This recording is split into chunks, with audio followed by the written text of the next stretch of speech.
live, and I'm gonna show you the basics of violin so that you know what to do. Sorry, I sound like I'm stalling. I am kind of stalling. I actually have a test going on with a few streaming services, so I was curious how that would look. Anyway, so I wanted to show you the parts of the violin so that you can start your violin journey. So I actually have a book. It's called NYC Studio, Absolute Beginner Violin Method. So I wrote this book, and basically I wrote it for adults because you guys are smart, you have a large vocabulary, basic math, so this is a good thing for you to have a look at. So basically I'm just going to follow what I wrote in the book, and this kind of gives you a sneak peek on the book, but I actually might also just do the whole book online, in which case you can see everything. So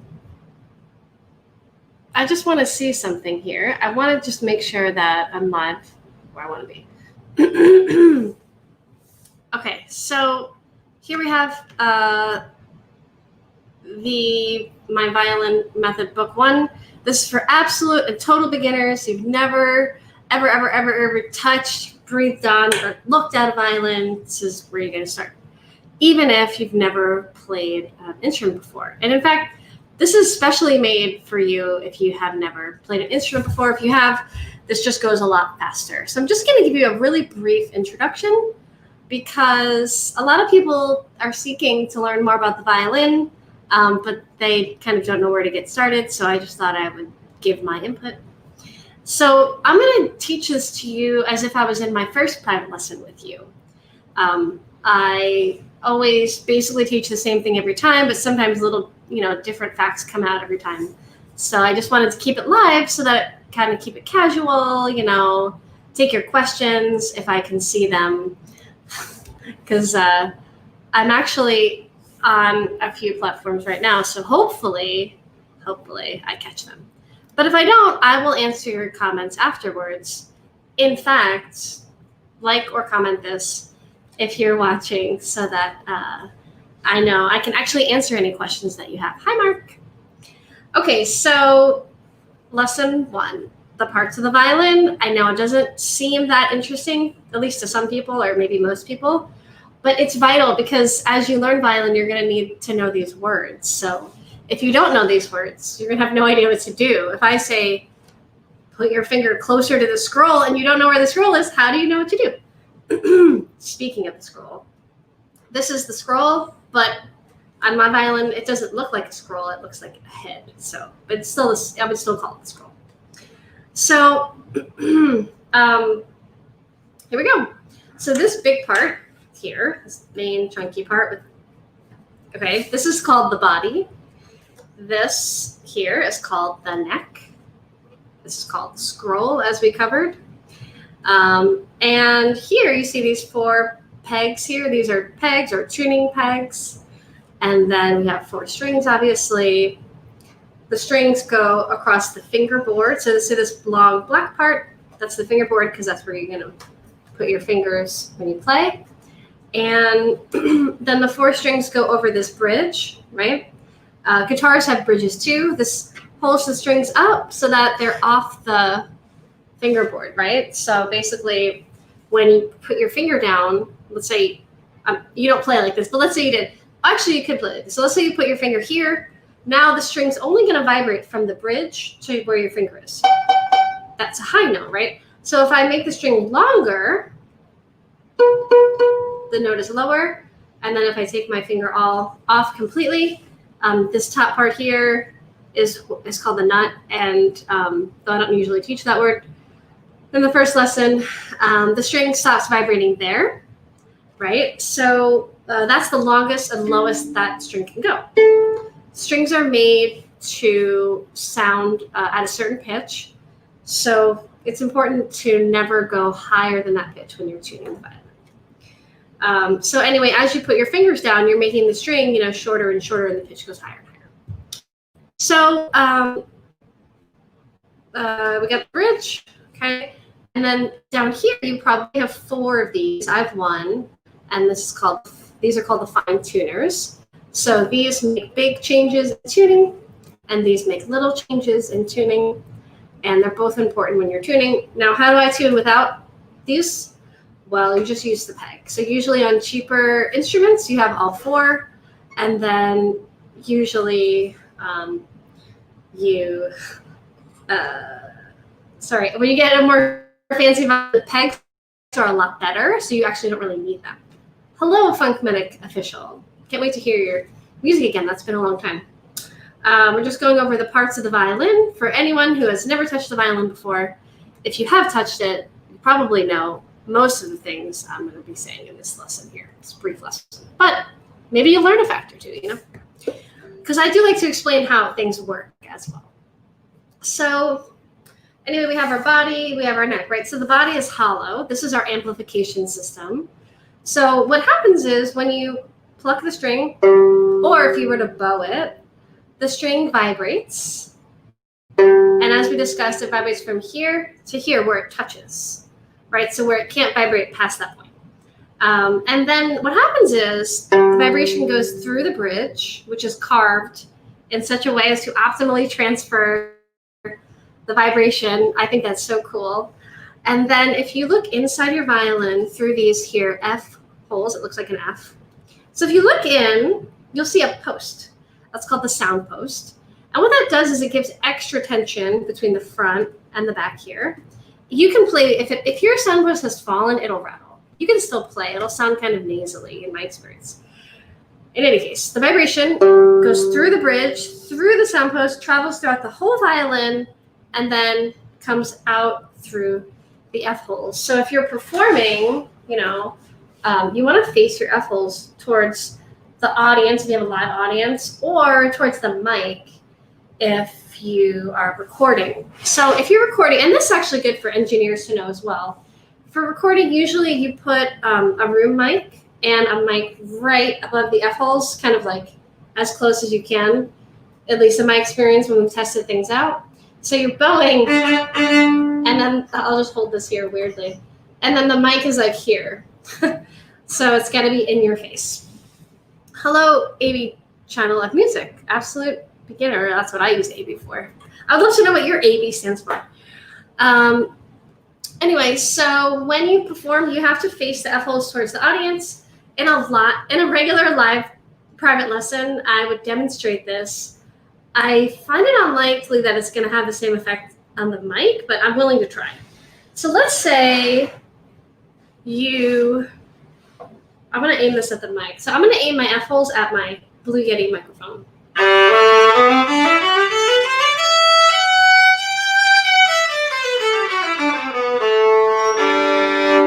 Okay, now here's my test. I wonder if this is going to work.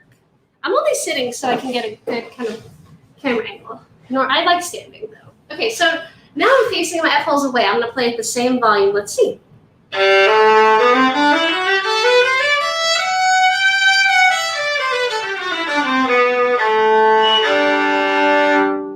So you guys tell me, was that quieter? In real life, it would be quieter, but online, they have a lot of things that they do to change the sound. So I'm super curious if that was louder the first time. Let me know. Moving on. Okay, what else we got? Oh, this is important. Okay, this guy right here. This is the chin rest. Mine's in the center. Yours is 99% chance on the left side of the violin. I think the camera's flipped on these things, but this is the left side here. So this is the chin rest, but it really should be called the jaw rest, because I've seen so many students that go, oh, it's a chin rest? Cool, I'm going to put my chin there. Now, is this what it looks like when a professional plays? No, it doesn't look like that, right? And in fact, if this was more on the left, it would look even weirder. Actually, let me show you.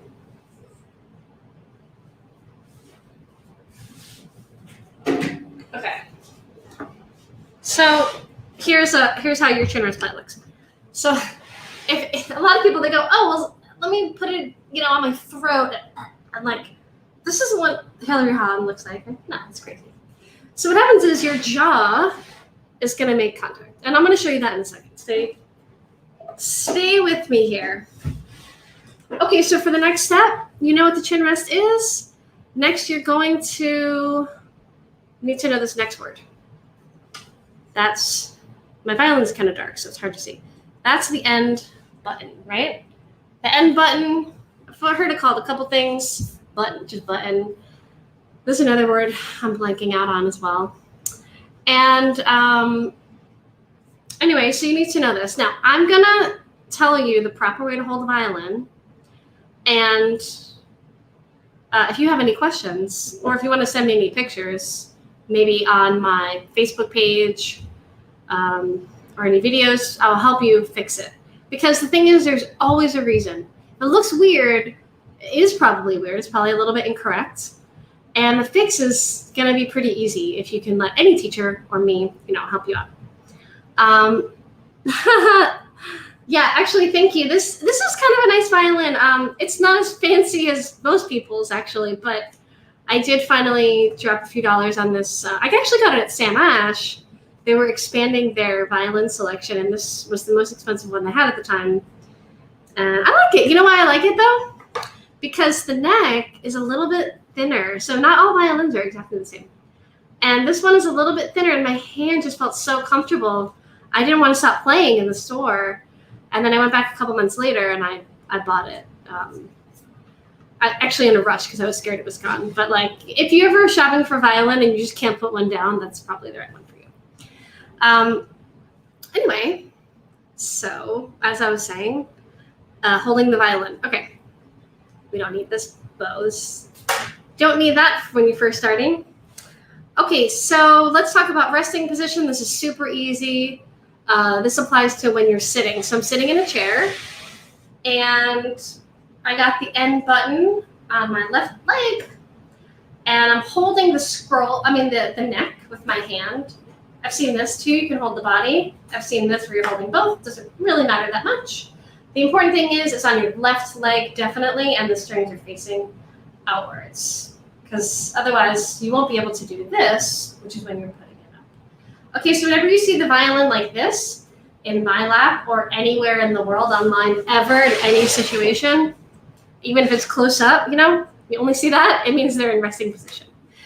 It's a little bit different standing, but if you're in an orchestra, you're sitting. So there are benefits to knowing these things for sitting down. I feel like I'm rambling, sorry. In any case, I'm holding the violin. Now, this is resting position, okay? I'm going to show you playing position now. Maybe it looks simple, but actually a lot of people have slightly incorrect position, which makes the violin unstable. And I'm going to help you with that. So I want you to think about this. Your collarbone is going to be an important contact point. Okay, so your collarbone, that's where the bottom of the violin is going to rest. Okay, so now in terms of where, so the violin could be in a few different places, and most of those places are incorrect. And it's not even just because I say so or because anyone says so. It's because it's not workable, and you're going to hurt yourself, first of all, and you're going to not be able to play very efficiently, okay? So here, I want you to imagine that you have a point on the front of your neck, and I want you to imagine that you have a point on the side of your neck like Frankenstein, okay? So you have the front, think about the front and think about the middle. Now, think about 45 degrees in the middle, so right in between there, okay? That's where the end button is going to go. I've seen way too many beginner students. They put the end button on their throat. I mean, even just, I make this choking sound, but it's true. I don't know how you're not choking if you're doing this incorrectly. So it's not in the center of your body. No. Because again, that's not where I said it's not 45 degrees. That's the only way I can think to explain it. So you're going to picture this 45 degree spot, and you're going to put the button there. Now, I don't know if you can see, but it's also resting. I don't know if to show it. It's resting on my collarbone. I don't really use a shoulder rest because I have a setup that enables me to get away from that. and it makes me scrunch my shoulder up and hurt my shoulder, but it's fine to use one. So the placement is still the same. So notice that the violin body, sorry, my screen keeps shutting off. The violin body here, like the violin, see this whole area. And now actually, it's possible that, see this metal's in the middle, this one's in the middle too. Sometimes they're on the side, that's fine. The point is, see where my hand is going? This whole chunk? It's gonna go, all of that is gonna touch your neck, all that surface area. If there is a space between your neck and the violin, you're doing it wrong. And you're gonna hurt yourself, so be careful. Meaning, so close the space. This is when they say, bring the violin to you. This is part of the thing that they're talking about. So you have to make sure that you don't go like this and then reach to put your neck there and then have this, it's all weird and it's gonna hurt your neck. And it's straining you, so you gotta be careful. So let's talk about this again. So the violin is on resting position. Raise it a couple inches just with your hand. Then you're gonna flip it around, right? So resting position, raise it, and then aim the button towards your neck, okay? And then you have to make sure there's full contact. And what happens is your jawbone, see how there's a bone and then it's soft underneath, right? So the jawbone actually goes over the lip or the edge of your chin rest. So pretty much every chin rest has this. There's some kind of like lip, you know, some little higher surface. Now, actually, I don't know if you noticed this, but this one, the chin rest is a lot lower. So I'm going to use a shoulder rest on this one because I don't have a specifically high chin rest. So I'm going to use the shoulder rest. And now it has raised the violin up in height. And then now I can place the violin, look ahead, and look down a little bit. And then now I'm holding the violin. It is a test to let go, but I don't recommend that you continually push, and strain on the neck. That's how people get injuries. I mean, I wouldn't say it's like a lifelong debilitating injury, but I would say at worst it's uncomfortable for a little while. Why even go there? Because the more comfortable you are, the more you can practice and the more you'll enjoy practice. Okay, any questions so far? Please type them. I think the people watching at this moment already know how to hold the violin, but if you're watching this after the fact, type in your questions. I'll answer them after. One last word on this is that a lot of people do this, and it's so close to being the right position, is it's down here. Thanks. Okay, good. So a lot of people, the chin rest is down. Oh, actually, I'm going to use this one. They have the chin rest here near the chin, but it should actually be near the left corner of the jaw. So this isn't correct. And what I tell them to do is picture, I don't know if you've ever seen those, like when a building doesn't have an elevator and then they have, near the stairs, they have this device for handicapped people in a wheelchair. And then they would, or I don't know if it takes the wheelchair or not, but basically it's like a lift and it goes up next to the stairs to bring them up the stairs. So I want you to think about that. Take it where it's incorrectly, the end button is on the front of the neck. Incorrectly there, you're going to push it up like that. And most times, in my experience as a teacher, teaching hundreds of students, it's going to be most comfortable. Basically, the contact point is usually in the middle. This shoulder rest this chin rest on the left side is like crazy. I mean, I swear every single person likes it better in the middle. So I have it's called the center chin rest. This one is Kuhn, is their later edition. Not Kuhn, sorry, Cradle, Kreddle. And this is adjustable, which is cool. Anyone who's been around a long time knows you're always gonna look for that perfect setup. So of course I got this to try to do that. You can change the height and the directions. Anyway, so so it's more likely going to be in the center. I've even had a couple kids who don't have super long necks who actually like it better without the chin rest at all, which is a valid way of playing. There's a book called Before the Chin Rest, which a teacher recommended to me, which I never read. But the idea is you don't want to freeze up and squish everything. So anyway, yeah, your head's gonna come down. So remember, if it's here, it's like on your Adam's apple on your throat, slide it up onto your shoulder. Sometimes I say, make it as high up on your shoulder as you can. I feel like that's a good way because you can only go so far, right? High up. And if you want to test it out, you can look ahead, look down, see if you can hold it. This really only works when you're using a shoulder rest. If you're not using a shoulder rest, it might look something like this if you try that. So right now my neck is a lot longer, right? So if I go down, it's kind of hard, and you notice I have to kind of contort in all sorts of ways, but it's somewhat of a test. I mean, if it was here, I definitely couldn't do that at all, but your shoulder is going to help. Try to keep your shoulders relaxed. Okay, so I feel like I've been ranting long enough. Can you do a bow tutorial on how to use a bow properly? Absolutely, I would love to do that. In fact, I would like to do a live session every day. I'm thinking noon. And I actually would love to go through my whole book, I'm thinking. So if you have any objections to that, let me know. But basically, yeah, I'm thinking about taking you through the whole book.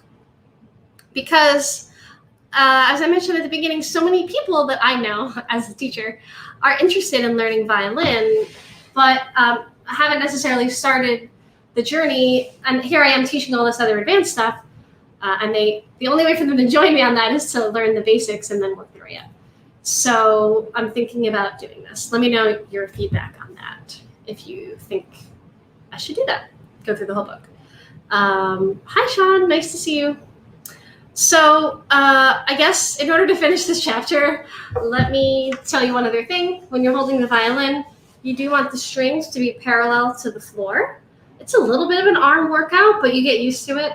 So basically, you want to make sure it's not drooping. Drooping is bad.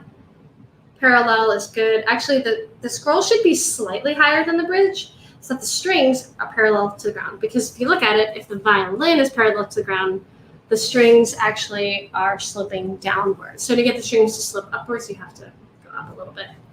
And that's translated by saying, get the scroll a little bit higher than the top of the bridge, and then you're safe. Okay, guys, that's the classical way. Fiddle, I don't know all the rules of fiddle. I definitely know fiddle players don't always hold it upright necessarily, but also know that there's a lot of things that classical violinists do that fiddle players don't necessarily do, at least as often, and part of it is how you're holding it. So if you plan on progressing in the classical world, I would say hold it up so that it's parallel to the ground. Okay, so thanks so much for joining me. And if you're watching this after the fact, please like or comment on this. If, I guess, whatever platform you're watching this from, if you're not following or subscribed to me, it might be a good idea to do that so that you can catch more of these. Also, it would help me because the more exposure I have, the more popular it is, and then more people can find it. So even if you know all this basic stuff, it might be good to do that. And give me your feedback so that I can adjust future lessons. I'll put out a schedule soon, but for now, thanks for joining me. Oh, sorry. Denilsa, I was just ending off, but thanks so much for coming in. You can watch this video on playback. It'll save. So it's enough rambling for me for one day. Thanks again. Happy practicing. See you soon. Bye.